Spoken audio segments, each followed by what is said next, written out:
My standard order is always Mcspicy, upsize, steamed buns, no mayo, add cheese, Diet Coke. Diet Coke because I'm always on a diet.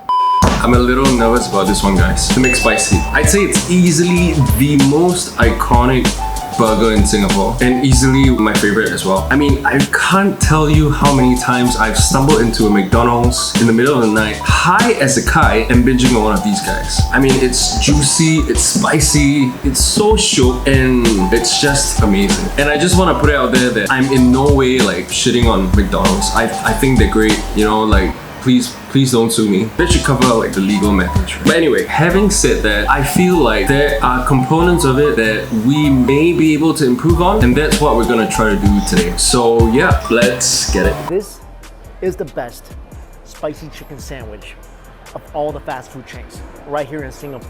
We're gonna start off with the buns. Of course, you can go ahead and use store-bought buns. There's nothing wrong with that. But being super extra, I'm gonna go ahead and make my own because it's just so much better. And also, it's phase 2 again, and I've literally nothing better to do. So, yeah. So we're gonna start out by making the Tang Zhong, which is basically like a flour paste that makes your buns extra fluffy. On low heat, add in 2 tablespoons of bread flour, 2 tablespoons of water, and 4 tablespoons of whole milk into a medium saucepan. Continue whisking it until it forms a thick paste like that, which should only take about a minute or so. Let that cool for a minute, and in the meantime, measure out 120 ml of whole milk at room temperature. To that, we're gonna add in 9 grams of instant yeast, mix well and let it sit at room temperature for about 8 to 10 minutes.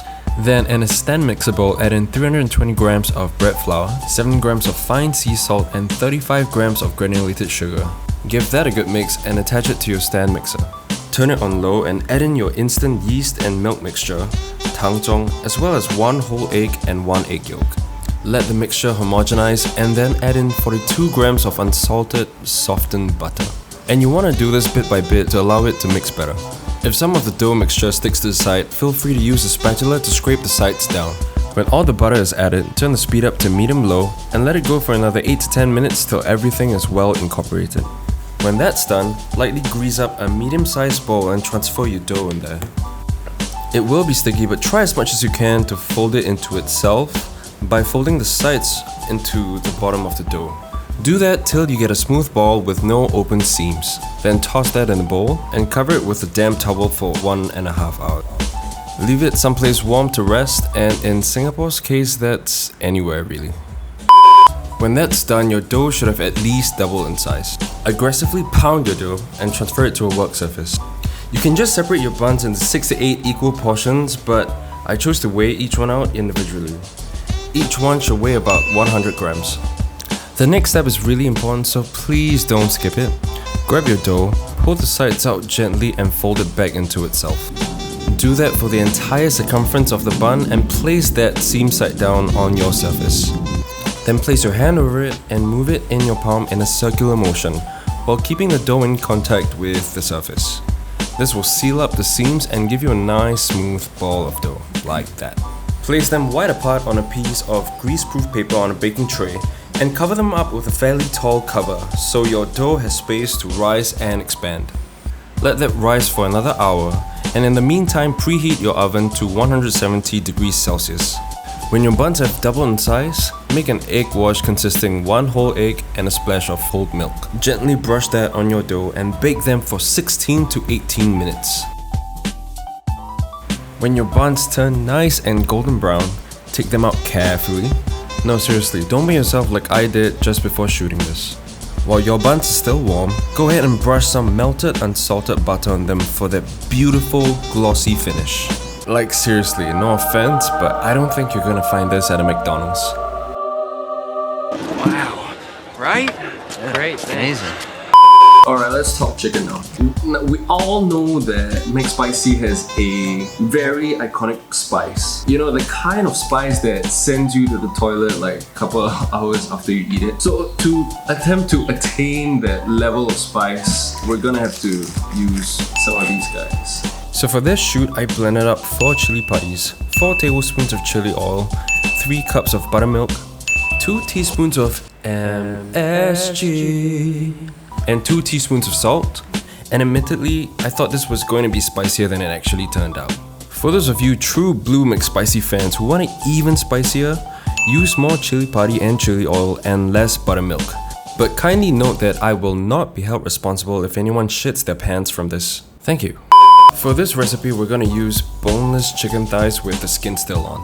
Toss 3 to 4 of them in a medium-sized bowl along with your marinade and let that sit in the fridge for at least 4 hours or preferably overnight. Obviously, the longer you leave it, the more flavorful it will be.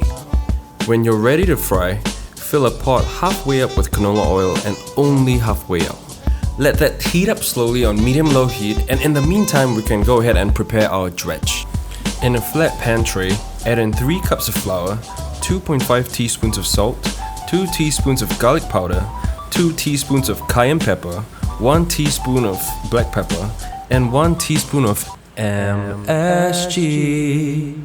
And give that a good mix. Before we toss in the chicken and the dredge, go ahead and spoon in a couple tablespoons of the batter into the dredge. This creates the beautiful crispy bits that adds a lot of crunch to your chicken. After dripping the excess batter off the chicken, dunk your chicken into the dredge, cover it with the flour mixture and press it to ensure that every crevice is coated. Give that a few more tosses and then shake off the excess flour off the chicken. And your chicken is ready to fry. Dip a wooden chopstick into the oil, and if you see bubbles forming around the chopsticks, your oil is ready for frying. Slowly drop your chicken in away from you into the pot and let it fry for 6 to 8 minutes. I recommend doing this one at a time just so you don't overcrowd your pot. And when your chicken turns golden brown, pull it out on a baking tray and immediately hit that with some flaky salt. And let that rest for a couple minutes before using it. So we all know that in Mcspicy it's just plain mayo. So why not give it a bit of an upgrade? In a small bowl, mix in 3 tablespoons of mayonnaise, the zest and juice of half a lemon, 3 to 4 cloves of black garlic that's been mashed up, 2 teaspoons of cayenne pepper, and salt to taste.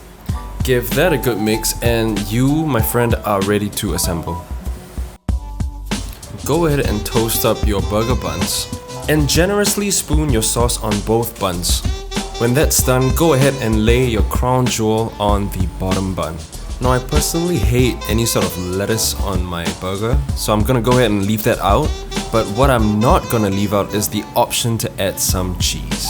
If you're feeling super extra, you can go ahead and melt it with a torch like I did. Cover it up with your top bun and my friend, you are done. Don't forget to give yourself a pat on the back for making this unit of a burger.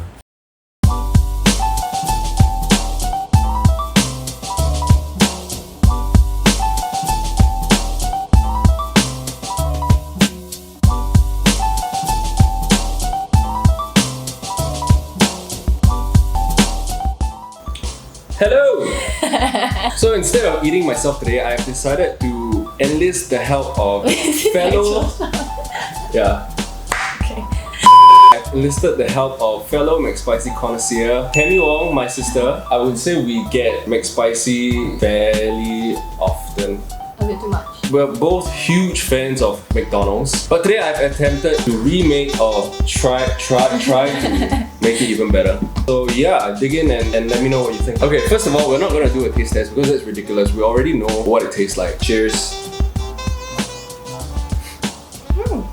Soft. It's very nice. It's really tender. I wasn't expecting it to be tender. I think structurally speaking, it holds up quite well. I really like the sauce. Cut through the gelato. Yeah, she said it, not me. When all is said and done, objectively, I don't know if I can say that this is a better burger than Mcspicy. I think Mcspicy has its own place. This one is more of like, I don't know, like a restaurant burger? Yeah, it feels a bit more bougie. elitist. Yeah, so I wouldn't compare it on the same scale. No, I think I'll pick based on the mood I'm in. So if it's kind of like a guilty pleasure kind of thing, on some kind of comfort food, then I'd go for the Mcspicy. And also it's fast, it's easy.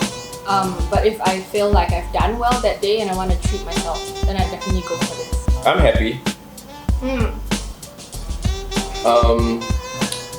Try this out for yourself and let me know what you guys think. So if you enjoyed this video or you learned something, hit the like and subscribe button and I'll see you guys next time.